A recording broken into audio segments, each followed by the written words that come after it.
오늘 우리가 함께 은혜를 나눌 하나님의 말씀은 고린도후서 5장 17절부터 21절까지 기록된 말씀입니다. 이제 우리 함께 말씀의 뜻을 생각하시면서 함께 읽습니다. 그런즉 누구든지 그리스도 안에 있으면 새로운 피조물이라. 이전 것은 지나갔으니 보라 새 것이 되었도다. 모든 것이 하나님께로서 났으며 그가 그리스도로 말미암아 우리를 자기와 화목하게 하시고 또 우리에게 화목하게 하는 직분을 주셨으니 곧 하나님께서 그리스도 안에 계시사 세상을 자기와 화목하게 하시며 그들의 죄를 그들에게 돌리지 아니하시고 화목하게 하는 말씀을 우리에게 부탁하셨느니라. 그러므로 우리가 그리스도를 대신하여 사신이 되어 하나님이 우리를 통하여 너희를 권면하시는 것 같이 그리스도를 대신하여 간청하노니 너희는 하나님과 화목하라. 하나님이 죄를 알지도 못하신 이를 우리를 대신하여 죄로 삼으신 것은 우리로 하여금 그 안에서 하나님의 의가 되게 하려 하심이니라. 아멘. 아멘.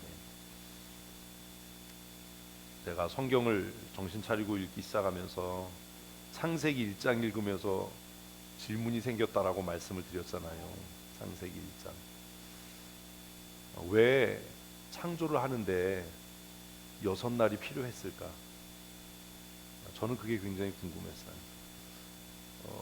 하나님이 능력의 하나님이야. 하나님의 말씀이 정말 능력이 있어 이러려면 어떻게 창조하는 게 더 논리적이에요? 하루에 순간에 한순간에 그냥 한 번에 빡 다 끝났다 이러면 진짜 능력이 있네. 이걸 뭐 6일에 걸쳐서 만들었어. 이거보다는 어떻게? 눈 깜짝할 새 만들었어. 이게 더 낫잖아요. 저만 그렇게 생각하는 거예요? 저는 그랬어요. 아니 정말 하나님의 말씀이 능력이 있고 하나님이 전능하신 능치 못함이 없는 하나님이다 라는 걸 성경이 우리에게 알게 하려면 하나님께서 그냥 어떻게 했더니 한 번 말씀하셨더니 그냥 순서대로 쫙쫙쫙쫙 이렇게 해서 끝났다 이러면 우와 이렇게 될 텐데 왜 굳이 천지를 창조하는 그 사건을 창세기 1장이 기록하면서 왜 그렇게 여러 날이 필요했을까? 그래서 주경학자들 사이에 계속 논의되고 있는 게 뭐예요? 창세기 1장이 이야기하는 이 날이라는 개념이 오늘 우리가 사용하고 있는 24시간의 날의 개념과 같은 거냐. 쓸데없이 이런 걸로 싸우는 거예요. 그 요미라고 하는 단어가 24시간을 얘기하는 거냐 아니면 상징적인 거냐 그걸로 싸우거든요. 근데 저는 그게 별 의미가 없다라는 거죠. 그게 뭐 24시간이면 어떻고 2400년이면 어떻고 그건 우리 입장이지 누구 입장이 아니에요? 하나님 입장은 아닌 거예요. 그렇잖아요. 창조는 누가 해요? 하나님이요. 그러니 누구 마음이에요? 하나님 마음인데 그걸 우리 입장에서 그 뭐 하루가 우리가 생각하는 24시간이냐 아니면 초월적인 시간이냐 이걸 가지고 뭐 문제를 삼고 논문을 쓰고 하는 게 무슨 의미가 있겠나. 신학박사 학위 논문 중에 그 요매에 대한 개념으로 학위 받으신 분들이 꽤 많아요. 창세기를 읽으면 그 첫 창조에 대해서 여기까지면 얼마나 좋겠어요. 하나님이 빛을 낮이라 부르시고 밤을 어둠이라 부르셨다. 그리고 바로 또 창조 사건이 쫙 진행되면 순간적으로 모든 게 하루에 그냥 이 엄청난 일들을 하나님이 이루셨어. 근데 그 다음이 뭐예요? 저녁이 되고 아침이 되니 이는 첫째 날이다. 왜 이게 필요했을까? 왜 굳이 저녁이 되고 아침이 되는 게 필요했을까? 그리고 또 이 말은 논리적으로 안 맞거든요. 왜 안 맞아요? 아침이 아니라 우리가 생각하는 밤이 될 수가 없는 거예요. 밤낮은 왜 생겨요? 자전 때문에 생기잖아요. 응? 계절은 왜 생겨요? 공전 때문에 생기잖아요. 몰라도 아는 척을 좀 하셔야 돼 이럴 때는.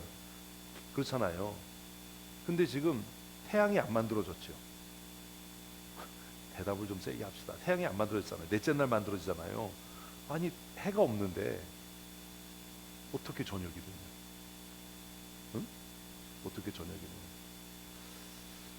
어린 저에게는 이게 굉장히 심각한 문제였어요. 아니 해가 없는데, 지구가 아직 자전하는 것 같지 않은데 어떻게 저녁이 될 수 있냐. 공전도 태양이 있을 때 태양 주변을 지구가 도는 걸 뭐라고 그래요? 공전이라고 하잖아요. 근데 태양이 없잖아요. 아직 넷째 날 돼서 만드시잖아요. 근데 어떻게 밤이 될 수 있어? 어떻게 저녁이 될 수 있어? 이게 뭐지? 왜 그러지? 여기서 말하는 밤은 우리가 생각하는 밤과 같지는 않을 것 같다. 어린 제 마음에 들었던 생각이 그런 거예요. 저는 의심이 참 많아요. 그래서 그냥 가르쳐준 대로 믿고 싶지 않았어요. 응? 누가 제 일에 참견하는 것도 싫고 뭐 이래라 저래라 이런 것도 싫어요. 그냥 먹고 싶을 때 먹고 자고 싶을 때 자고 이거지, 뭐 시간 됐으니까 자, 뭐 이런 거 안 해요. 목사님들하고 어디 가면 그게 힘든 거예요. 왜요? 10시 되면 자야 되는 사람들이 있거든. 응? 10시 되면 자야 되는 사람들이 있어. 왜 10시 되면 자? 졸리면 자는 거지. 도대체 이 문제를 어떻게 해결할 건가? 그 후에 이제 철이 좀 든 다음에 인정하기 시작했어요. 이게 무슨 우리가 생각하는 밤이든 날이든 이것과 관계없다. 왜? 창조는 결국 누구 마음이다? 하나님 마음이야. 하나님 마음. 우리가 예수 그리스도를 구주로 고백하고 있다면 내 삶의 주인이 예수 그리스도이시고 하나님이시지요. 믿으면 아멘. 아멘을 잘하셔야 된다니까요. 그러면 나도 내 마음대로 살면 안 되는 거잖아요. 그래서 1장의 이 문제를 이제 그렇게 이해를 했어요. 저는 그냥 무슨 다른 의도가 있어서 이렇게 쓴 것 같다. 왜? 물리적으로는, 지구과학적으로는 절대로 뭐가 될 수 없어요? 밤이 될 수 없잖아요. 응? 그리고 이 빛도 우리가 생각하는 태양으로부터 오는 가시광선이 아닌 게 분명하잖아요. 태양이 없으니. 근데 빛을 창조하셨고, 그리고 그 빛을 낮이라고 하셨고, 우리는 지금 지구가 이렇게 돌아서 밤이 되고 낮이 되는데 그런 방식이 아니라 빛과 어두움을 나누셔서, 빛을 어떻게 나누지? 공간을 어떻게 나누지? 이런 의구심이 들지만 어쨌든 그걸 나누셔서 밝은 부분을 낮이라고 하시고 어두운 부분을 밤이라고 그냥 하신 거예요. 우리의 개념과는 다른. 그래서 저녁이 되고 아침이 되니 이는 첫째 날이다. 첫째 날이라고 부르신 이유가 뭐예요? 다음 날과 구별되는 거다. 여기에서 모든 게 끝났다. 뭐가 끝나요? 빛과 어두움의 창조가 끝났다. 그거지요. 그러면 하나님은 의도적으로 우리가 생각하는 지구과학이나 일반 상식이나 우리가 알고 있는 과학적인 지식과 전혀 무관하게 하나님은 하나님의 창조를 하시면서 뭘 하고 싶었던 거예요? 끝과 시작을 두고 싶었던 것 같아 보이는 거예요. 빛의 창조를 끝냈다. 그리고 내가 또 다른 창조를 시작할 거다. 아이고 놀래라. 가끔 미쳐요. 불난 거 아니니까 걱정. 소방서에서 차와요. 이제 회의 갔다 왔는데 소방차가 와 있더라고, 교회 앞에. 뭐지? 얘가 울렸어요. 언젠가 올 줄 알았는데 그날이 오늘이 됐네. 그동안도 숱하게 울렸어요. 이제 꺼졌어요. 경보기 껐어요. 우리끼리 이러면 괜찮은데 이게 소방서로 이게 통보가 가서 소방차가 오거든요. 뭐 이제 어쩌겠어요. 어쩔 수 없지. 이러고 살아야지. 여러분은 처음 경험하시지만 저는 숱하게 경험을 해서 서재에 있다가 아주 뭐 오밤중에 아주 뭐 놀래지도 않아요. 이거 진짜 불나면 그래도 안 놀랄 것 같아. 우리 효자일동 소방서에서 또 짜증내겠네. 그날도 와 있더라고요. 소방차하고 구급차가 교회 입구에 와서 서 있어서 깜짝 놀랐어요. 경보 울렸다고. 경보 안 울리게 기도 좀 해주세요. 놀래라. 저도 놀랬는데 얼마나 놀라셨겠어요. 1장을 읽으면서 하나님께서 이렇게 하신 것은 무엇과 무엇? 시작과 끝을 주시기를 원하신 것 같다라는 생각을 개인적으로 이제 하기 시작한 겁니다. 사실 그렇잖아요. 12월 30일이나 1월 1일이나 달라지는 건 없어요. 주일 지나고 월요일 되는 거 달라지는 거 없어요. 게으른 사람은 여전히 게으를 거고요. 부지런한 사람은 여전히 부지런할 거고요. 기뻐하는 사람은 여전히 기뻐할 거고요. 슬퍼하는 사람은 여전히 슬퍼할 거예요. 그런데 하나님께서 이렇게 날의 구분을 두신 목적을 이해한다면 무언가 끝맺을 줄 아는 삶을 살아야 된다라는 거죠. 네?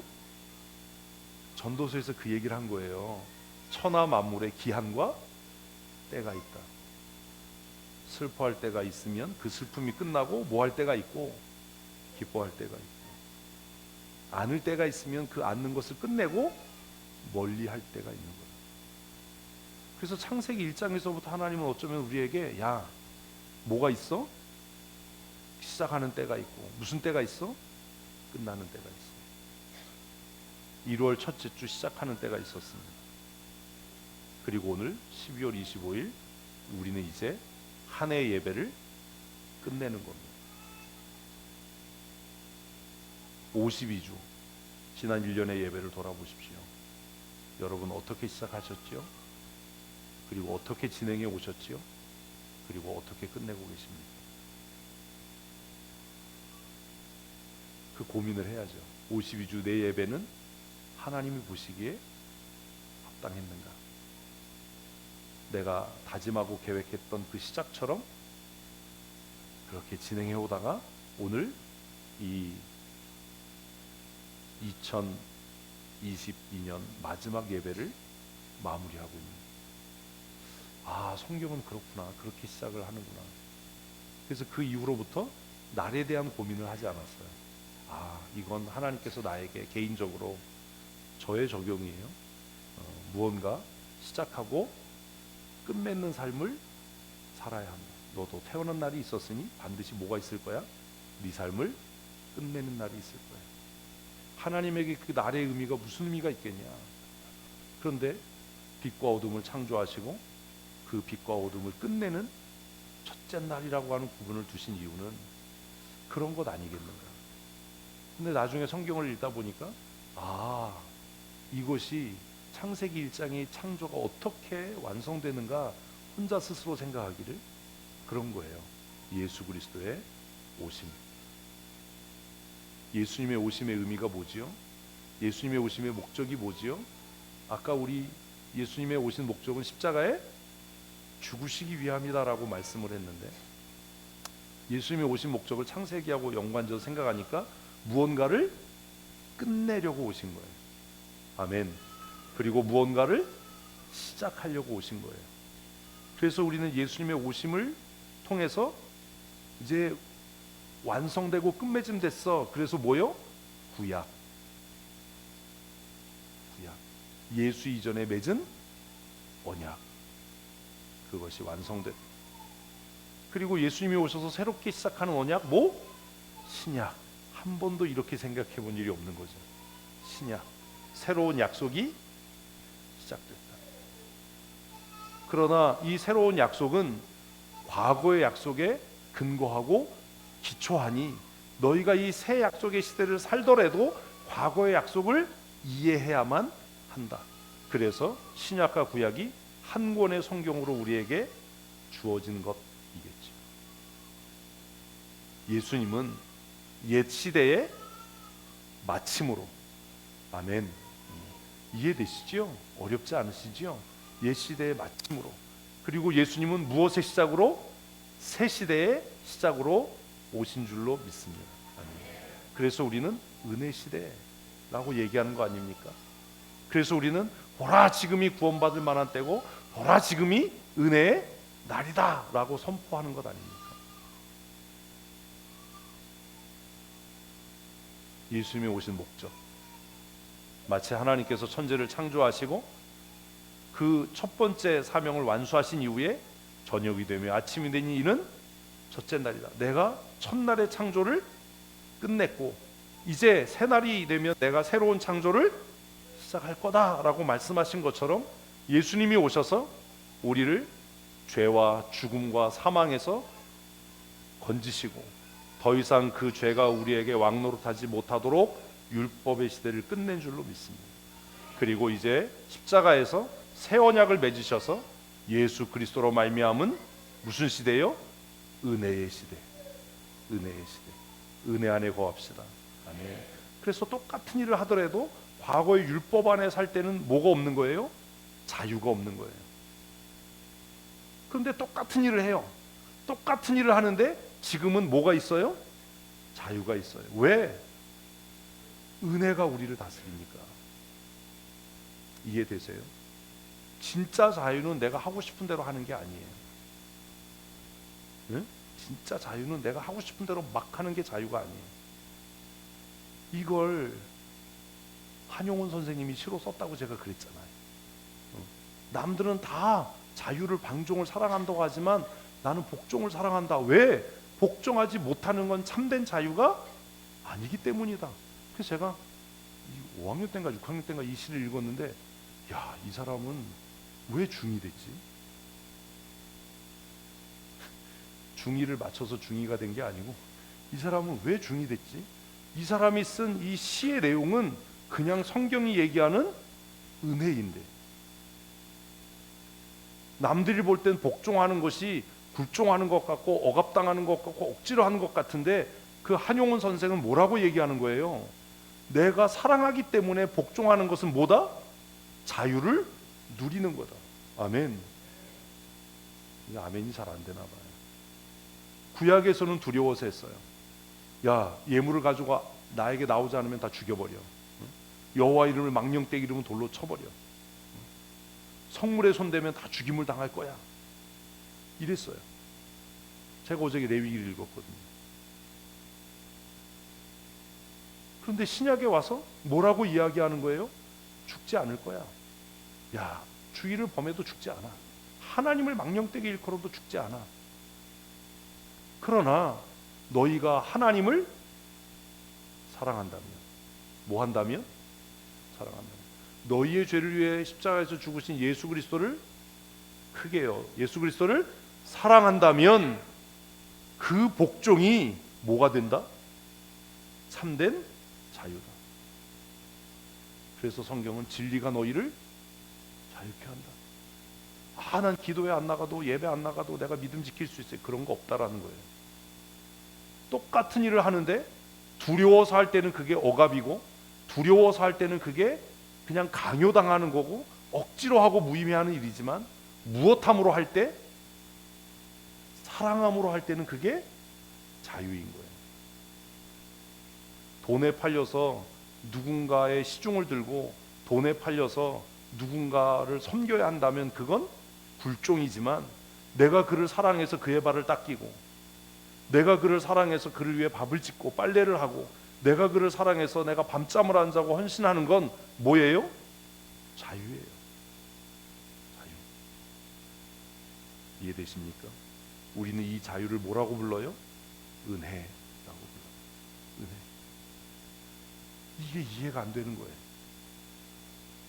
여전히 두려워서 그 일을 하니 뭐가 없어요? 자유가 없어요. 바울이 그 얘기를 한 겁니다. 그의 서신에서. 하나님의 사랑이 나를 강권하신다. 하나님의 사랑이 나를 강권하신다. 우리 연애할 때, 누군가를 사랑할 때 왜 그렇게 먼 길을 수고롭게 오갑니까? 왜 집 앞까지 데려다주고 먼저 들어가, 아니야 가는 거 보고 갈게. 아, 이래 안 이래 보셨어요? 다 팔려왔어? 다 그러잖아요. 그러다 니네 집 앞에 갔다가 우리 집 앞에 갔다가 이 지랄을 밤새도록 하다가 야, 이게 너무 힘드니까 우리 그냥 같이 합쳐서 살자, 뭐 이래서 결혼한 거잖아요. 안 그러셨군요. 누가 그러라고 했나요?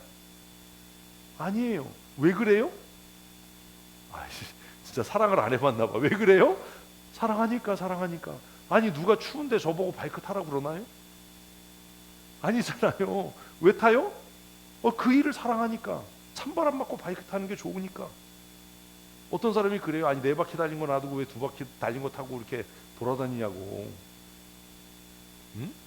왜요? 그걸 사랑하니까. 난 그게 자유니까. 4바퀴 타는 사람들이 볼 때는 어떠 보이는 거예요?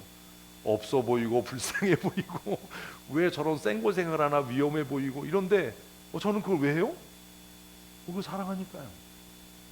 응? 그 막 노면에서 오는 진동, 막 살을 애는 것 같은 바람, 이걸 사랑하니까요. 손은 꽁꽁 얼지만 이삼영 목사 포항에서 만나서 그러더라고요. 너 왜 이러고 다니냐고. 좋은 차 놔두고 왜 이러고 다니냐고. 난 이게 사랑해. 난 이게 좋아. 여기까지 오느라고 고생했죠. 올라올 땐 더 고생했지. 은혜는 그런 거예요. 은혜는 똑같은 일을 하는데도 은혜가 없으면 뭐가 되고? 불종이 되고 억압이 되고, 은혜가 있으면 그게 뭐가 돼요? 사랑이 돼요. 어떤 대학 교수가 강의 시간에 그랬어요. 물컵을 하나 들고 이 무게가 얼마나 될 것 같냐. 학생들이 얘기했어요. 200g이야 300g이야. 교수가 뭐라고 그랬냐면 이 물컵의 무게는 시간과 비례한다. 시간과 비례. 무슨 얘기예요? 이렇게 들고 있을 때는 안 무거워요. 1시간만 들고 있어봐라. 2시간 들고 있어봐라. 감당할 수 없는 무게가 될 거다. 그런데 이 무게를 감당케 하는 게 뭐예요? 몰라요? 사랑이에요. 10kg짜리 돌 들고 있으라고 그래 보세요. 할 수 있나? 근데 13kg짜리 돼지 같은 아새끼를 하루 종일 안고 있거든. 누가? 관절이 아파 죽겠다는 할머니가. 응? 뭐 때문에 그런 거예요? 누가 하라고 시켰나요? 아니에요. 자기가 자원해서 하는 거예요. 내 새끼 입에 맛있는 거 들어가는 것만 봐도 좋아. 거짓말이잖아요. 어머니가 왜 짜장면을 싫어하셔? 어머니는 짜장면을 싫어하셨대. 그거 아니잖아요. 뭐 때문에 그런 거예요? 사랑 때문에 배고픔이 기쁨이 되고, 아멘. 사랑 때문에 힘듦이 보람이 되고, 그것을 성경은 뭐라고 이야기한다고요? 은혜로 사는 거다. 은혜로 사는 거. 은혜로 사는 삶입니다. 예수님께서 이 땅에 오신 또 다른 목적은 죄와 율법의 시대를 끝내고 예수 그리스도로 말미암아 무슨 시대? 은혜와 축복의 시대를 열기 위함인 줄로 믿습니다. 아멘. 그래서 바울은 뭐라고 이야기하냐? 새 시대가 왔다. 그래서 그 늦게서 깨달은 거예요. 20 중반이 된 나이에 창세기에 그 말씀이 그런 거였구나. 하나님은 어떻게 하시는 분이다? 새롭게 하시는 분. 하나님은 새롭게 할 수 있는 기회를 주시는 분이다. 2022년 우리가 꿈꾸고 다짐한 대로 살지 못했다 하더라도 우리에게 희망이 있습니다. 왜요? 오늘이 마지막 주일입니다. 그러니 2023년 새 예배를 시작할 수 있는 기회를 주신 줄로 믿습니다. 아멘. 가방에 담아서 집어넣으시면 돼요. 예배 시간에 하나님이 기뻐하시는 영과 진리로 예배하지 못했던 것, 그 풍성한 은혜를 누리지 못했던 것, 이런 것들을 다 바구니에 넣어서 망태기에 넣어서 어떻게 하고 끈을 딱 묶어서 라벨을 붙이는 거예요. 2022년 예배 끝. 그리고 우리는 다음 주에 똑같은 주일 예배지만 뭘 하는 거예요? 새 시작. 새롭게 시작할 수 있는 은혜를 주신 게 얼마나 큰 은혜예요. 그 창세기를 읽으면서 그걸 깨닫지 못했던 거예요. 하나님은 우리 모두에게 새롭게 시작할 수 있는 은혜를 주시는구나. 할렐루야. 아멘. 새 사람이 되십시오. 새로 시작하는 겁니다. 새로 시작할 수 있다는 게 얼마나 기쁜 일이에요. 얼마나. 그래서 이제 그걸 알고 나니까 창세기가 너무 즐거운 거예요. 이래서 그냥 하나님이 대빵 쎄 이러면 한 번에 한순간에 이렇게 끝냈을 텐데, 그래서 저녁이 되고 아침이 되면 첫째 날이야, 둘째 날이야, 셋째 날이야, 이렇게 구분을 해놓으셨구나. 우리에게 밤이 되는 은혜를 주셨구나. 그걸 깨달은 거예요. 그래서 바울 사도는 오늘 뭐라고 이야기합니까? 이전 것은 지나갔으니 보라. 뭐가 됐다? 새 것이 되었다. 우리 옆에 분에게 다음 주에 새 사람으로 만납시다. 그렇다고 이번 주에 뭘 어디 갈아엎는다든지 뭐 눈을 찝고 온다든지 뭐 이런 거 하지 마시고 은혜 가운데 변하여 새 사람이 되십시다. 아멘. 아멘. 새 사람이 되는 거예요.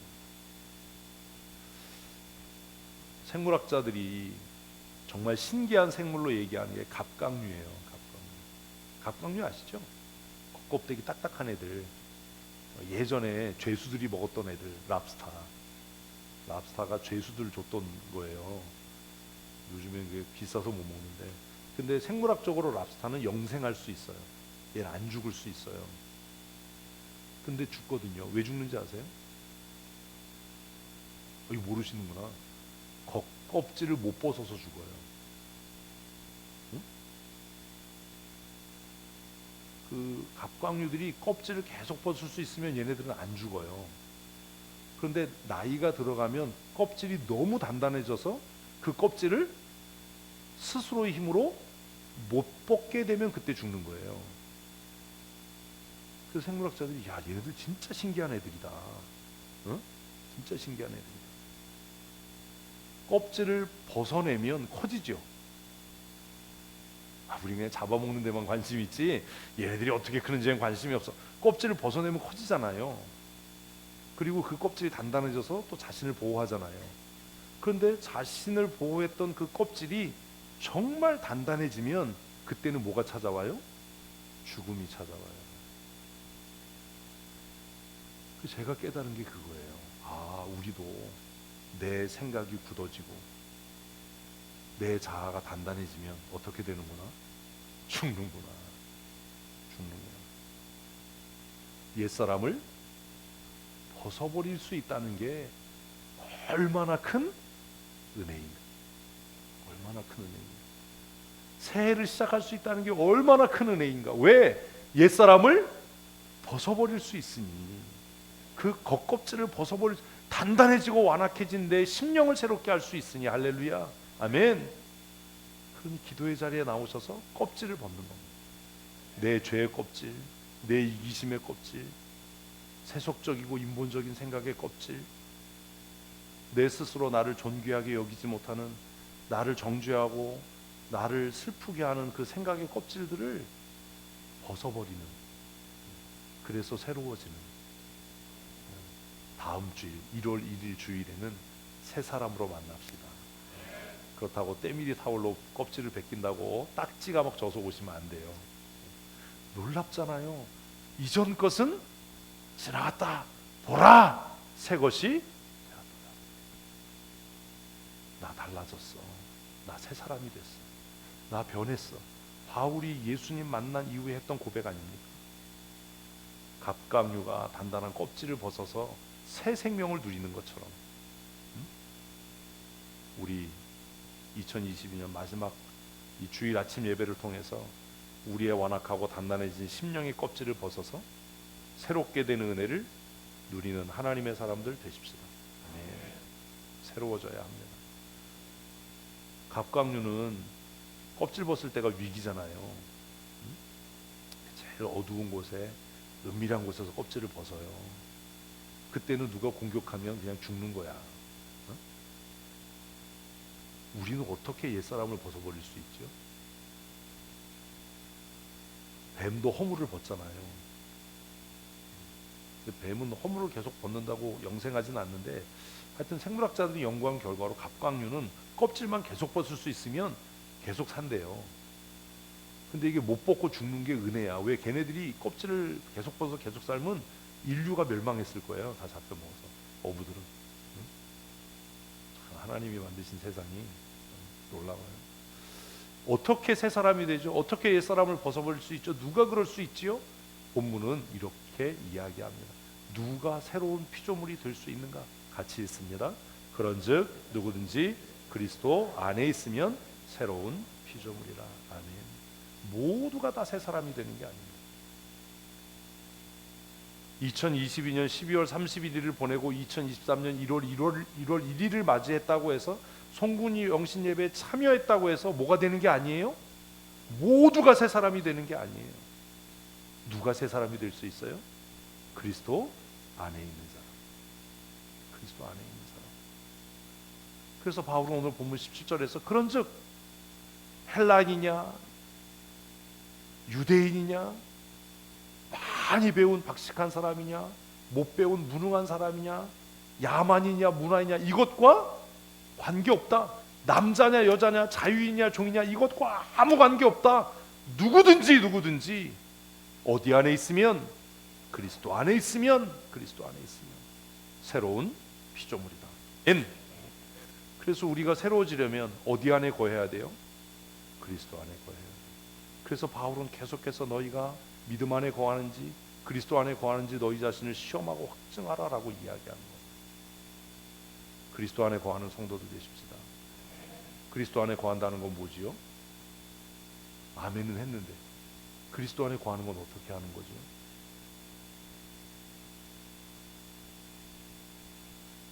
그리스도 안에 거한다는 게 뭡니까? 제가 왜 여러분들에게 성경 읽어라, 말씀 묵상해라, 예배 잘해라, 그게 그리스도 안에 거하는 거예요. 뭐 하는 것? 말씀을, 선포되는 말씀을 듣고 읽는 것, 그 말씀을 깊이 묵상하는 것. 묵상한다는 것은 삶으로 지킨다가 포함되는 거예요. 그리고 그 결과로 거룩한 예배자로 사는 거예요. 예배하는 이유가 뭐죠? 내가 그리스도 안에서 새 사람이 된 증거입니다. 아멘. 이게 예배예요. 예배는 내가 그리스도 안에 거하는 하나님의 사람입니다라는 외적 증거예요. 예수 그리스도 안에 거하지 않는 사람은 예배할 필요가 없고 예배에도 하나님이 그 예배를 안 받으셔요. 하나님이 받지 않는 예배는 예배가 아니에요. 그건 강연이 돼요. 그건 종교 행위가 돼요. 종교 행사가 돼요. 예배한다는 건 내가 예수 그리스도로 인해 새 사람이 되었습니다라는 뭐라고요? 외적인 증거예요. 그래서 예배하는 거예요. 그리스도 안에 거한다라고 하는 것이 무엇이냐? 여러분 스스로 고민하셔야 돼요. 성경은 뭐래요? 내 말이 너희 안에 거하면, 너희가 내 말 안에 거하면, 내 안에 거하면 너희는 내 백성이고 나는 너희의 하나님이다. 우리가 그리스도 안에 거한다라는 것은 선포되는 말씀을 하나님의 말씀으로 듣는 겁니다. 아멘. 아멘. 그 말씀을 읽고 묵상해서 삶으로 실천하는 겁니다. 아멘. 지금 요한 1서를 묵상합니다. 사도 요한은 뭐래죠? 형제를 사랑하는 것이 네가 하나님의 은혜 안에 거하는 증거다. 눈에 보이는 형제를 사랑하지 않는데 어떻게 하나님의 사랑이 너희 안에 거할 수 있겠냐? 말씀을 지켜 행하는 것이 너희가 그리스도 안에 거하는 증거다라고 얘기하거든요. 제가 왜 여러분들에게 큐티하십시오, 큐티해야 됩니다, 큐티한 거 올리십시오, 왜 그렇게 얘기하냐면 이게 그리스도 안에 거하는 연습이고 훈련이고 증거예요. 아멘. 이게 없으면 그리스도 안에 거하는 게 아니에요. 응? 어떤 목사님이 그런 책을 썼어요. 이 세상에 사는 사람은 모두 다 묵상하는 삶을 산다. 응? 우리는 큐티 좀 합시다, 성경 좀 묵상합시다. 모든 사람은 묵상하는 삶을 산다. 단 무엇을 묵상하느냐가 다를 뿐이다. 어떤 사람은 주야로 하나님의 말씀을 묵상하고 살아서 성령의 열매를 맺는다. 어떤 사람은 자기 자아를 묵상해서 완악함과 고집의 열매를 맺는다. 어떤 사람은 돈과 쾌락과 명예를 묵상해서 죽음의 열매를 맺을 뿐이다. 그러니 이 세상에 사는 사람들은 다 모두가 다 뭐하고 산다? 무언가를 묵상하고 산다는 거예요. 여러분은 무엇을 묵상하고 사십니까? 박문사님이 말씀 묵상이라고 그랬는데 감사합니다. 할렐루야죠. 무엇을 먹을까? 무엇을 마실까? 이것을 묵상하고 산다면, 내 자아를 묵상하고 산다면 하나님의 은혜가 우리의 마음에서부터 떠나가게 되지 않겠습니까? 그러니 2023년 새해에도 말씀 묵상하고 사십시다. 아멘. 그리고 말씀 따라 사십시다. 제발. 그래야 내가 그리스도 안에 거하는 증거가 될 거고 그 은혜가 날마다 나를 새 사람이 되게 할 줄로 믿습니다. 아멘. 새 사람이 된 사람은 어떻게 사냐? 그게 18절이에요. 읽습니다.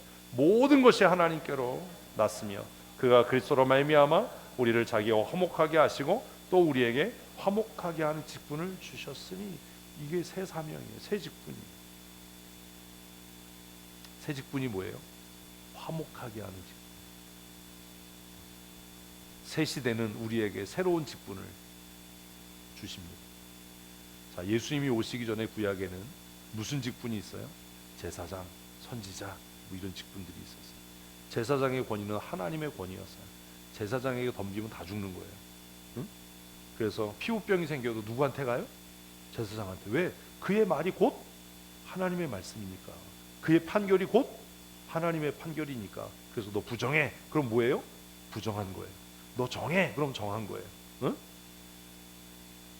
아멘도 안 했어.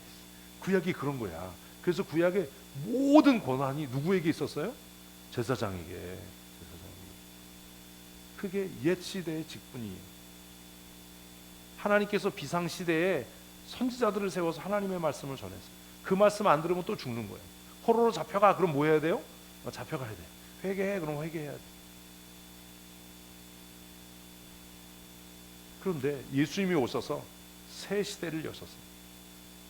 그리고 그 새 시대는 우리에게 뭘 주었어요? 새로운 직분을 주었어요. 목사는 제사장이 아닙니다. 왜요? 제가 여러분을 대신해서 회개할 수 없습니다. 여러분의 죄는 여러분이 하나님과 해결하는 겁니다. 제가 선지자가 아닙니다. 저는 하나님의 말씀을 여러분에게 가르쳐서 여러분 스스로가 말씀 앞으로 가도록 하는 돕는 사람이지, 제가 선지자가 아닙니다. 제 말이 곧 하나님의 법이 아닙니다. 우리는 다 양심의 자유를 가지고 그 말씀을 받아 순종할 건지 안 할 건지 내가 결정하는 겁니다. 아멘. 그리고 그 책임은 내가 지는 겁니다. 여러분이 잘못했다고 제가 지옥 가지 않습니다. 응? 여러분이 잘못했다고 제가 하나님께 징계받지 않습니다. 여러분은 여러분의 죄로, 여러분의 허물로 징계받게 되거나 하나님의 은혜와 긍휼을 누리며 살게 될 겁니다. 단지 저는 여러분들이 바른 길로 갈 수 있도록 가르치는 교사에 불과합니다. 하나님께서 교회를 맡기셨으니 교회를 경영하는 경영자에 불과한 겁니다. 그것도 한시적으로, 종신이 아니라 그런 거예요. 그런데 하나님께서 이 새 시대에 모든 그리스도의 사람들, 모든 그리스도 안에 거하는 사람들에게 주신 새 직분이 있는데, 그게 뭐라고요? 화목하게 하는 직분이에요. 화평의 사람으로 사십시오. 화목의 사람으로 사십시오. 그런데 내가 누군가에게 화평의 복음을 전하고 화목해 하는 역할을 하려면 내 안에 뭐가 있어야 돼요? 화평이 있어야 돼요. 내 안에 화평이 없는데 어떻게 화평을 전합니까? 내 안에 사랑이 없는데 어떻게 사랑을 전합니까? 내 안에 화평이 있어야 뭘 전할 수 있어요? 화평을 전하죠. 내 안에 사랑이 있어야 사랑을 전하죠.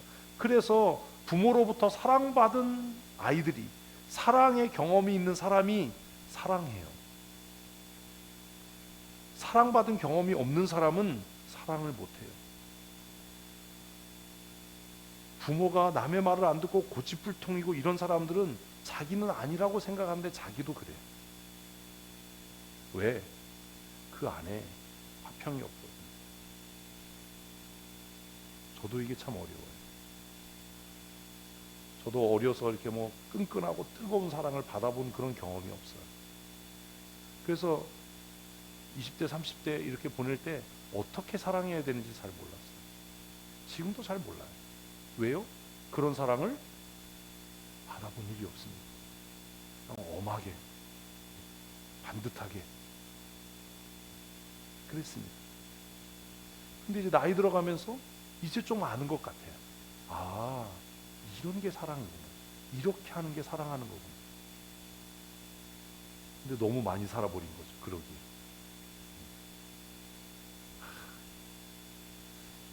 그래서 저를 이렇게 변화시킨 건 하나님의 사랑이에요. 내가 부모에게 사랑은 받아보지 못했는데 하나님이 나를 여전히 사랑하시더라. 그 사랑을 깨닫기 시작하면서 내가 느리지만 조금씩 변해가는 것 같은 거예요. 아, 이렇게 하는 게 사랑하는 거고, 이렇게 하는 게 용납하고 긍휼히 여기는 거고. 그러고 나니까 어떤 일이 생겨요? 내 안에 조금씩 화평이 생기는 거예요. 평안이 생기는 거예요.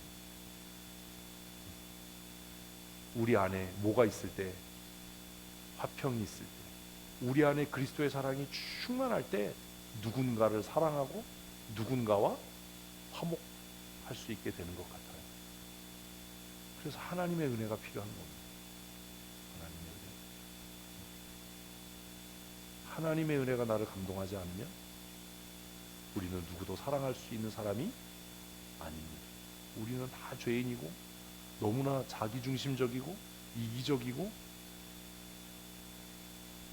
죄의 종으로 살아서 그 의의 선명한 기준과 가치를 갖지 못해서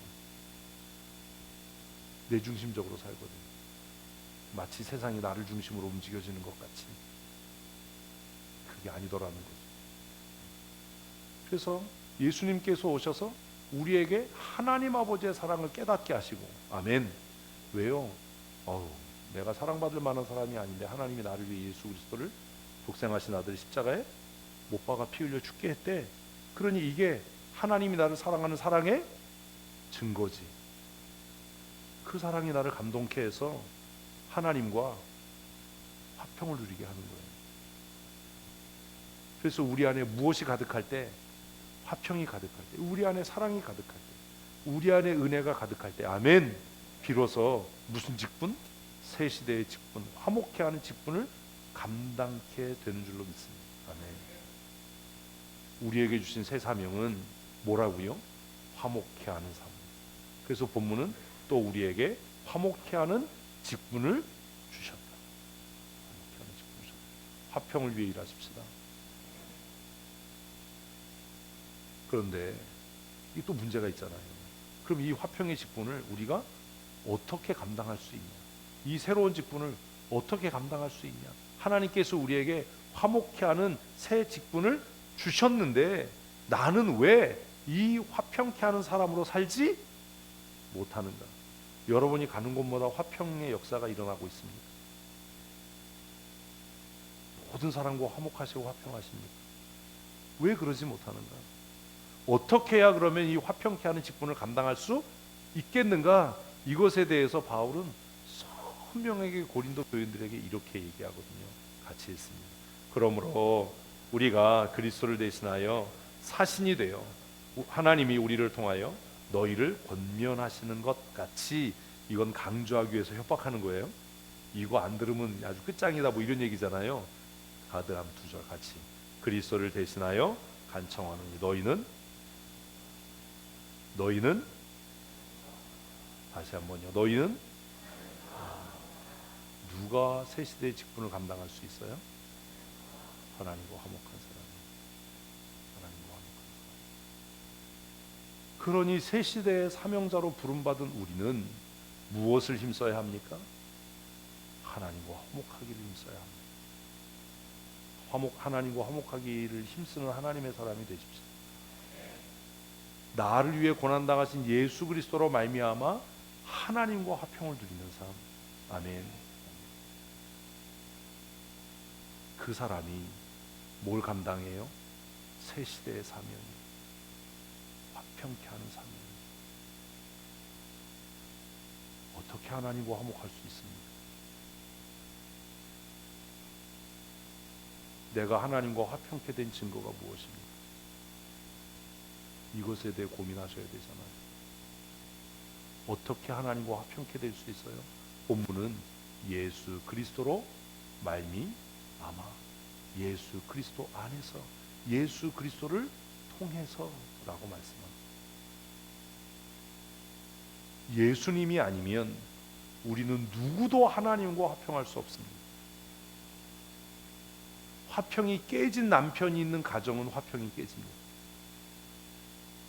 그 마음에 화평이 깨진 아내가 있는 가정에는 화평이 없습니다. 화평이 깨진 사람들이 모인 교회에는 화평이 없습니다. 왜요? 내 마음에 뭐가 없으니까요? 화평이 없으니까. 내 마음에 화평이 없으니까. 하나님과 화목하십시다. 하나님과 화목하기 위해서 우리가 힘쓰는 것이 예배입니다. 예배는 나와 하나님과의 관계입니다. 나의 예배에는 누구도 개입할 수 없습니다. 구약의 제사를 보면 내가 하나님 앞에 드리는 예물은 누구도 개입할 수 없어요. 창세기의 첫 살인 사건도 하나님과의 화평이 깨져서 일어난 비극입니다. 하나님께서 가인에게 얘기합니다. 네가 의를 행했다면 왜 네 마음의 화평이 깨졌겠니? 죄가 너를 삼키려고 도살이지만 너는 그 죄를 다스려야 할 거예요. 가인이 아벨을 죽이기로 마음먹은 이유가 뭐예요? 자신의 예배가 하나님 앞에 연락되지 않았다라는 그 사실 때문이었어요. 내 예배가, 가인의 예배가 왜 하나님 앞에 연락되지 않았죠? 아벨 때문인가요? 아니에요. 누구 때문이었어요? 자신의 태도 때문이었어요. 자신이 준비한 예물, 자신이 하나님 앞에 나가는 방식, 그것 때문에 하나님께서 그와 그의 예물을 받지 않으셨어요. 그런데 가인은 아벨을 죽이면 하나님과 나 사이의 화평이 이루어질 거라고 착각한 거예요. 그래서 동생에게 야 광야에서 좀 보자, 돌로 쳐 죽여버렸어요. 하나님과의 관계가 회복됐나요? 아니요. 그는 떠도는 자가 되어버렸어요. 그는 두려움의 상징이 됐어요. 그의 이마에 인을 받았어요. 누구든지 가인을 보면 두려워하게 하나님이 하셨어요. 하나님과의 화평이 깨진 사람의 삶이 그러합니다. 사랑하는 성도 여러분, 새로 다가오는 2023년 새해에는 예배를 통해서 하나님과 화평을 누리십시오. 예배를 마치고 이 예배당을 떠날 때 하나님이 내 예배를 그 다음 하셔야죠. 하나님이 내 예배를 받으셨다. 하나님이 내 예배를 받으셨다라는 확신을 가지고 이 예배당을 떠나십시오. 그러지 않으면 화평케 하는 직분을 감당할 수 없습니다. 하나님이 내 예배를 받으셨다.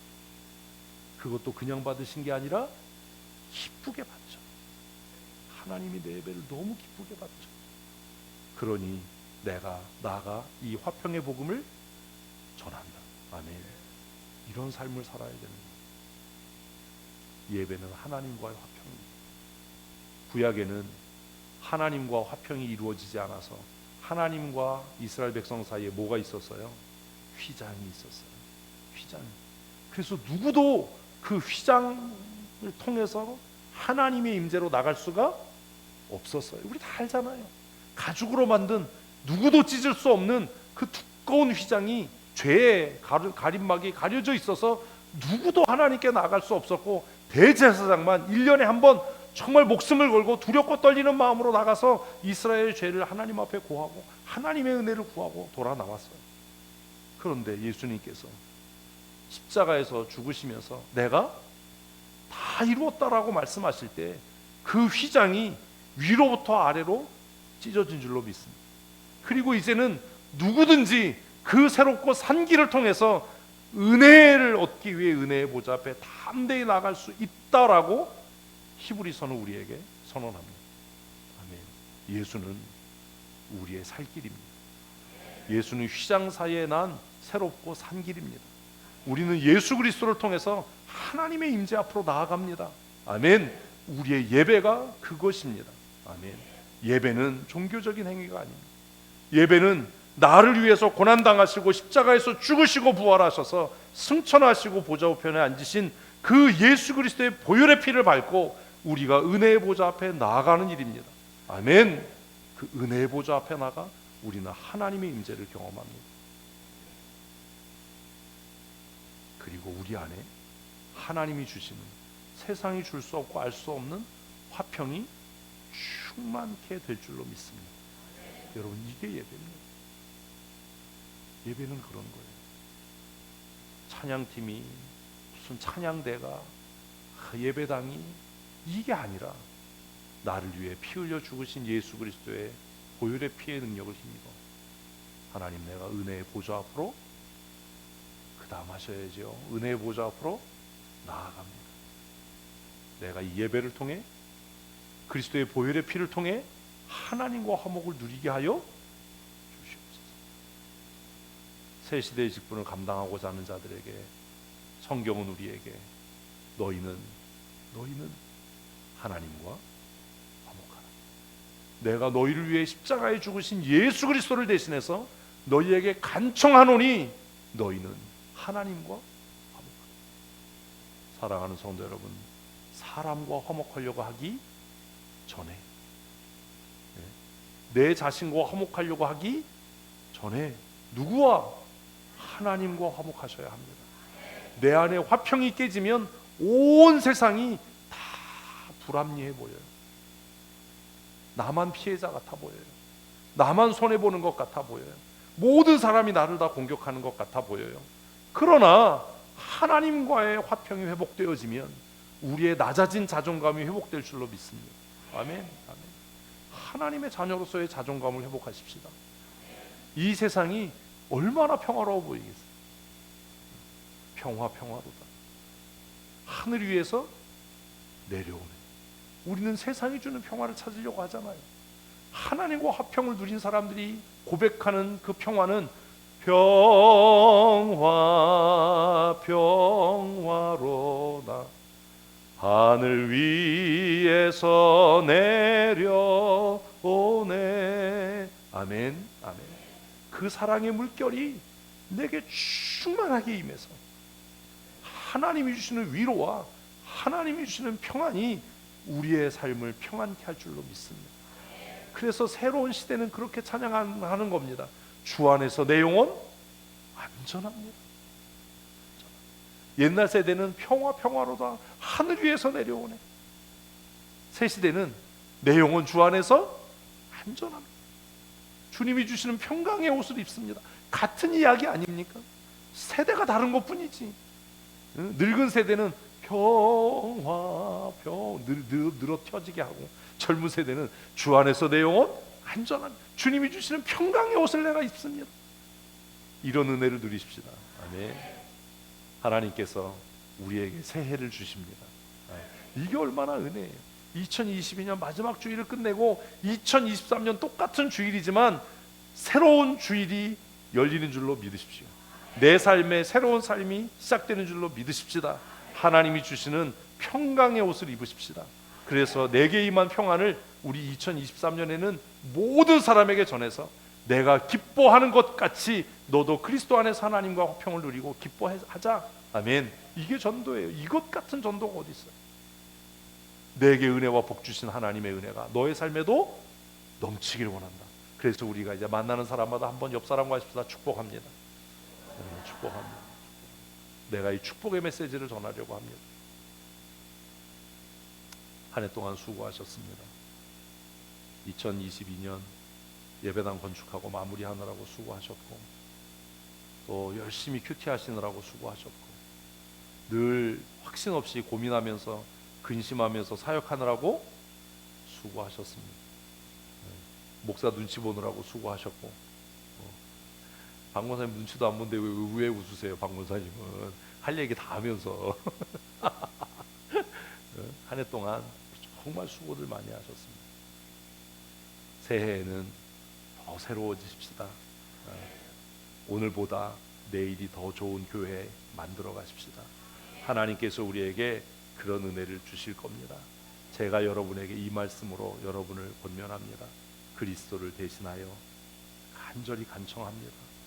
우리를 위해 죽으신 예수 그리스도를 대신해서 여러분에게 간절한 마음으로 부탁합니다. 사랑하는 성도 여러분, 하나님과 화목하십시오. 하나님과 화목하십시오. 여러분의 예배가 하나님과 화목한 증거가 되게 하십시오. 저 사람이 저렇게 예배하는 것 보니 저 사람은 하나님과 화목한 사람임에 틀림이 없다. 나도 그와 화평을 누리기를 원한다. 우리 이런 교회를 만들어가는 성도들이 되십시다. 왜 그래야 하냐고요? 21절이 그 결론이에요. 본문이 21절까지니까 여기서 딱 끝내야 되는데 그래도 본문은 다 해야 되잖아요. 21절 같이 읽겠습니다. 하나님이 죄를 알지도 못하신 이를 우리를 대신하여 삼으신 것은 우리로 하여금 그 안에서 하나님의 의가 되려 하십니다. 아멘. 하나님의 뭐요? 이걸 다른 말로 하면 자랑이에요. 하나님의 자랑이 되게 하려 하십니다. 성경 욥기를 읽으면 그런 얘기 나오잖아요. 시작이 그렇잖아요. 하나님이 사단한테 얘기를 해요. 야, 욥 봤어? 욥 봤어? 저렇게 악에서 떠나고 여호와를 경외하고 순전한 사람 욥을 봤냐? 하나님이 욥을 누구 앞에서? 마귀 앞에서 뭐해요? 자랑해. 야, 이거 뭐지? 성경에서 제가 충격받았거든요. 이게 뭐지? 하나님이 자랑하는 사람이 누가? 욥이. 그래서 기도하는 거예요. 오늘 2022년 마지막 주일 아침 말씀을 통해서 여러분에게 제가 마지막으로 당부하는 건 하나님의 자랑이 되십시오. 사람에게 인정받는 사람이 아니라 하나님의 자랑이 되십시오. 하나님께서 마귀 앞에서 야, 춘천 성도교회 아무개를 봤냐? 전쟁이 나도 예배할 사람, 옆에서 난리가 나도 나와 화평을 깨지 않기 위해 헌신하고 순종할 사람, 100만인이 그를 대적해서 칠지라도 그는 나에게 속한 사람이야. 내 마음을 시원케 하는 나의 종이다. 이렇게 하나님이 우리 모두를 뭐 할 수 있도록? 자랑할 수 있도록. 하나님의 자랑이 되십시다. 하나님의 기쁨이 되십시다. 사람의 기쁨과 사람의 자랑을 추구하지 말고, 사람의 인정을 바라지 말고, 누구의 기쁨이 되는? 하나님의 기쁨이 되는 마지막 절이 너무 은혜인 거예요. 그 안에서, 예수 그리스도 안에서 하나님의 의가 되게 하려고 하나님께서 너희에게 새 시대의 새 직분을 주셨다. 그리고 그 새 시대의 새 직분을 감당하려면 옛사람을 벗어버리고 새 사람이 되어야 하는데, 그는 하나님과 화평을 누리는 자다. 아멘. 아멘. 우리 새해에 말씀 듣는 일, 말씀을 읽는 일, 묵상하는 일, 그리고 그 말씀을 지켜 행하는 일을 통해서 하나님과 화평을 누리고 하나님의 기쁨이요 자랑이 되는 거룩한 믿음의 사람들 되시기를 축복합니다. 하나님께서 우리와 함께 하십니다. 아멘. 하나님이 우리를 통해 역사하실 줄로 믿습니다. 우리 모두의 죄를 위하여 이 땅에 우리와 같은 죄인의 모습으로 오셔서 하나님과 우리 사이에 막힌 죄의 담을 오시고 하나님과 우리를 화평케 하신 우리 구주 예수 그리스도의 그 크시고 놀라우신 은혜와 독생하신 아들 예수 그리스도를 우리를 위하여 이 땅에 보내시고 정말 처참하게 잔인하게 피 흘려 죽게 하심으로 우리가 아직 죄인 되었을 때에 우리를 향하신 하나님 아버지의 사랑을 확증하신 아버지 하나님의 크고 놀라우신 사랑하심과 지금도 완악하고 강팍한 가운데 늘 근심하며 쓰러지며 살아가는 우리들의 심령 가운데 오셔서 우리로 하여금 회개케 하시고 우리로 하여금 하나님의 말씀을 깨닫고 하나님과 화평을 누리게 하시는 성령 하나님의 강권적인 은혜와 충만케 하시는 역사하심이 성탄 감사 예배로 또 한 해를 정리하는 마지막 예배로 하나님 앞에 예배하며 하나님과 화평을 누리기로 마음에 굳게 다짐하고 새 시대의 새 직분을 힘써 감당하기로 마음에 결심하는 사랑하는 주의 권속들 머리머리 위에와 그들의 가정과 그들이 경영하며 출입하는 일터와 사업장 위에와 그들의 자녀들 위에 영원토록 함께 있을지어다. 아멘.